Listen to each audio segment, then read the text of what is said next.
Yo, what's up guys? Welcome back to a new video. So in today's video, we're talking iPads. Now, I touched on this a little bit in my last video where I showed a little bit of video editing on an iPad Air. However, that was also a little bit of a lie, I guess you could say, because in that video, hang on, I'm a little high here. Actually, yeah. So in that video, I also said that I would be using this device as my main device for a while. And while that sounded like a great idea, went ahead and downloaded all my software and all that. That's not really what's happened because I've had some papers to write and I've had some bigger projects. So I've been going back and forth again between my iPad and my MacBook Pro 16-inch from 2019. So let's talk a little bit about how you could make this your main device. And I touched on it a little bit in the past, but could you actually do it? And so let's just talk about the user experience. I'm going to close all my apps here. So let's talk about the user experience. So this is a smaller tablet. Let me turn this light on here. This is a smaller tablet. This is a 11.5-inch screen, I believe it is. And this is very easy to pack. That's what I love about this device, obviously, is it's very, very easy to pack, to throw into your bag, to really even throw into a binder for notes for classes or just for like a meeting. Size is so much of what's on its side, and with the new 5th generation with the M1 chip having the power to really back that up, that's in their low-end laptops, is kind of insane. So this obviously does not have that kind of power, as this has the A14 chip and A14 Bionic, I believe it is. But it still has, some power. It's a good sized tablet. Obviously it's not as big as their big 13-inch, but it's a good sized tablet and it has some good power to back that up. So let's talk about how you can make this as close to your device. Now I know a lot of people have done videos on this already for the new one, such as Sara Dietschy. She did one on the new M1 with cellular, which is a really cool video. I'll link that below, be sure to watch it. I know MKBHD did a video about it. I'll link that one below as well. Actually, a lot of people have really been talking about this because for a while this was the second most budget option iPad.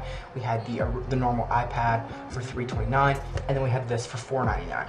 Now this is up to $529, and while that's still not insanely expensive as compared to like an iPad Pro that starts at $1,000, or even a MacBook Pro that starts at $2,300, or even a MacBook Air that starts at $1,000, that's still very expensive for a tablet. I mean, you can look at the S8 Ultra, and I'll throw that price up here.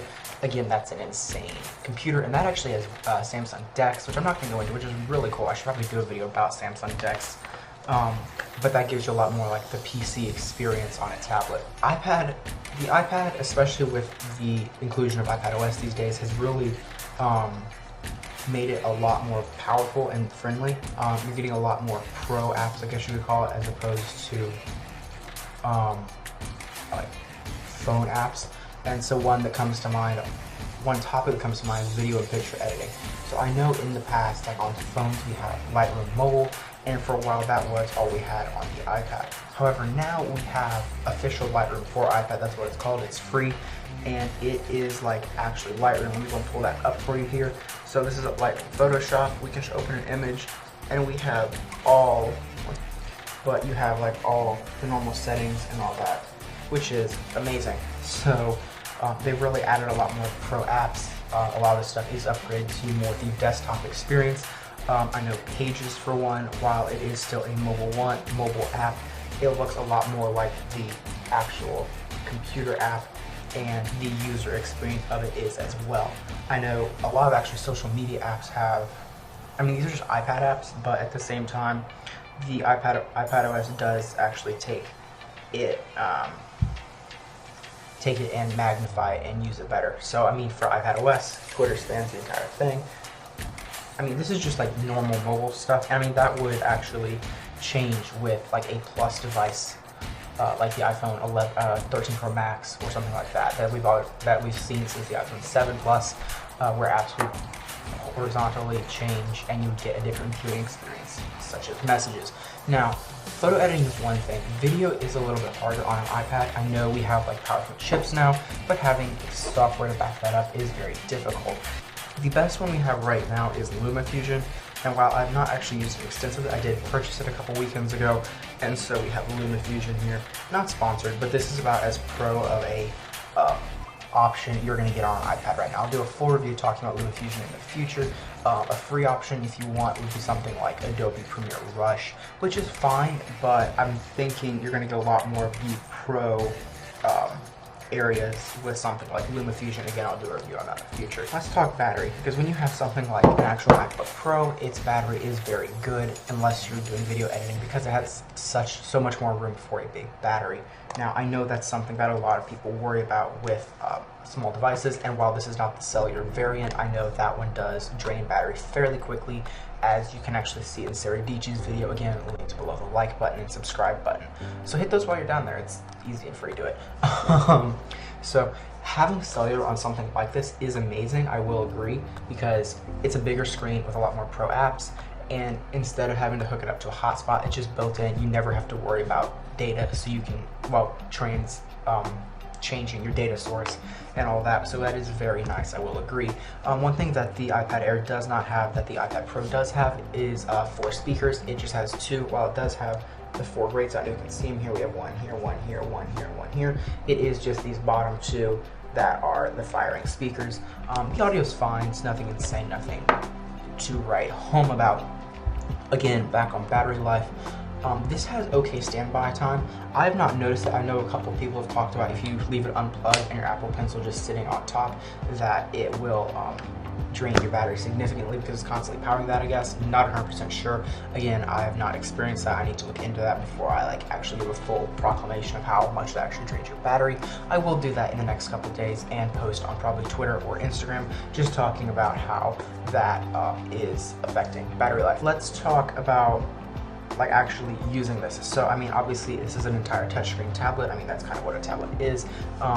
And so typing on this is fine with just using a keyboard, the on-screen keyboard here. Let's see if this will re-expose. You can just use the on-screen keyboard, it's fine. However, using that is very boring and not very effective and efficient. So that's where a lot of these expensive third-party keyboards come in. I know this is the Logitech Folio Touch from Logitech, and this one runs you around $250. But it does give you a full keyboard, trackpad, and it's backlit, and it gives you a stand on the back.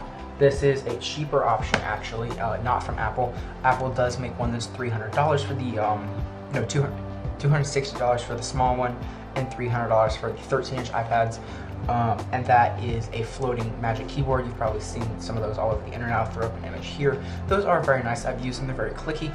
I do like it because, unlike this case here, actually, where you have to have a place to set the back here, they just sit and float a little bit above the keyboard, saving you a little bit of room because the actual bottom of the tablet is floating above the keys, so you're actually under the tablet a little bit, saving space. I will say the typing experience on those is very nice. It is actually very much like a Magic Keyboard, whereas something like this Folio Touch, it's a fine keyboard, but the keyboard keys are a little bit mushy, and it's a small keyboard, obviously, and so that's one of the downsides you're going to get with that. I will say I do like this case, whereas something like the Magic Keyboard, it does just magnet on and it's fine, which I have had some friends with their iPads where it just falls off, which is a very sad thing because it is, again, just on with magnets, whereas this one actually clips in on the 4 corners, and then this comes up and a little magnet holds the whole thing shut, and it also holds your Apple Pencil in there, which is wonderful. I will also mention this one does seem like it might hold up a little bit better, because I know with some of Apple's silicone cases and even their hard plastic ones, they show scratches weirdly, and also the fingerprints can be very obvious. On this one, as this is a soft touch case, the only thing you will notice is if you have hyperhidrosis, which I seem to have a little bit of, it gets very gross. I mean, it's just from sweat, but still, it's very gross because it doesn't go anywhere, which is good because it doesn't seep in, but at the same time, it can get annoying and you'll find yourself drying your hands a lot, which you would really with any keyboard or desk setup. Let's talk file transfer.